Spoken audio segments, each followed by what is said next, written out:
Boomerang হ'ল মাজুলী ভৌগোলিক স্থায়ী সুৰক্ষা আঁচনি। ক্ষুদ্ধ গয়াই আবদ্ধ কৰিলে TK ইঞ্জিনিয়াৰিঙৰ কৰ্মচাৰী। মাজুলীৰ ভৌগোলিক স্থায়ী সুৰক্ষাক লৈ হেতালি খেলিছে TK ইঞ্জিনিয়াৰিং নামৰ অৰুণাচলী প্ৰতিষ্ঠানটোৱে। পৰিণতিত ভকত চাপৰি অঞ্চলত এই খৰালিতে চপৰা চপৰে খহি 16খন গাঁৱৰ সাধাৰণ গয়াৰ জীৱনলৈ নামি আহিছে ভয়াৱহ সংকট।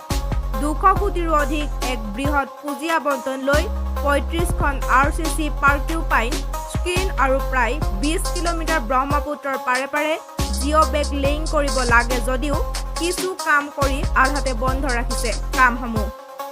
এফালে ভকত চাপৰি অঞ্চলত ভয়াৱহ খহনীয়া, আনফালে TK ইঞ্জিনিয়াৰিঙে বিগত 15 দিনে কাম বন্ধ কৰি ৰখাত ক্ষুব্ধ হৈ পৰিছে মাজুলী।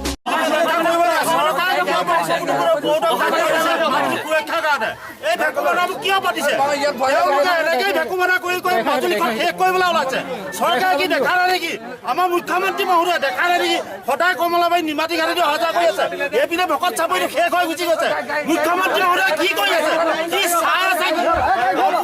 কিয় মাজুলী সুৰক্ষা দায়িত্ব দিছে যদি মাজুলী সুৰক্ষাই কৰিব নোৱাৰে? মই অনুৰোধ কৰিছোঁ মুখ্যমন্ত্ৰী মহোদয়লৈ অতি সোনকালে ভকত চাপৰিটো মাজুলীখনৰ সুৰক্ষাৰ এটা প্ৰটেকশ্যনৰ লেখীয়া এটা চাপৰি। ভকত চাপৰিটো শেষ হোৱাৰ পিছত মাজুলীৰ অস্তিত্ব নাইকিয়া হ'বলৈ বেছি সময়। আজি ভকত চাপৰি অঞ্চলৰ 16খন গাঁৱৰ ৰাইজে আবদ্ধ কৰে TK ইঞ্জিনিয়াৰিঙৰ কৰ্মচাৰীক। এই ক্ষেত্ৰত নীৰৱ মাজুলী জিলা প্ৰশাসন আৰু ব্ৰহ্মপুত্ৰ বোৰ্ড। প্ৰশাসনৰ নিৰ্লিপ্ততাৰ সুযোগ লৈ TK ইঞ্জিনিয়াৰিঙে নিজ খেয়ালখুচিত মাজুলীৰ ভৌগোলিক স্থায়ী আঁচনি বুমেৰাং কৰিছে। আমাৰ ভকত চাপৰি একেবাৰে সুৰক্ষা নাইকিয়া হৈছে। আমি বহুবাৰ প্ৰতিবাদো কৰিছোঁ আমাৰ ভকত চাপৰি সুৰক্ষাৰ কাৰণে। এতিয়া তেখেতসকলক কামৰ দায়িত্ব দিছে যদিও তেখেতসকলে এতিয়ালৈকে কাম আৰম্ভ কৰা নাই। সেইকাৰণে আজি তেখেতক ৰাইজে আবদ্ধ কৰি পেলাই আমাৰ কামটো অতি জৰুৰীভাৱে কৰিবৰ কাৰণে আমি হেঁচা প্ৰয়োগ কৰিছোঁ। নহ'লে আমাৰ স্থায়ী সুৰক্ষা নহ'লে আমাৰতো জীয়াই থকাৰ কোনো বিকল্প ব্যৱস্থা নাই। আমাৰ TK কোম্পানীক সম্পূৰ্ণ মানে আবদ্ধ কৰি ৰখা হৈছে। তেখেতসকলৰ কথাটো কি আমি পৰহি একদিন এটাকেইদিন গৈ আছো ধাৰাবাহিকভাৱে তেখেতসকলে কোনো কাম কৰা নাই। ইয়াত 16খন গাঁও আছে। তেখেতসকলক কাম দিয়া অলৰেডি 13 মাহ হ'ল। 13 মাহৰ ভিতৰতে এটা জিৰ' বেগৰ কামো কৰা নাই। গম পাইছে? জিৰ' বেগৰ সম্পূৰ্ণ কাম নকৰাৰ কাৰণে তেখেতক আমি ইয়াত ৰাইজে ৰাজহুৱাভাৱে আবদ্ধ কৰি দিয়া হৈছে।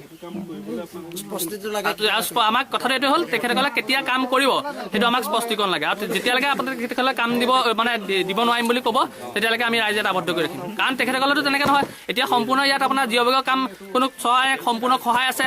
সহায় থকাৰ পাছত কি কাৰণে ইয়াত আপোনাৰ হেৰি হ'ব?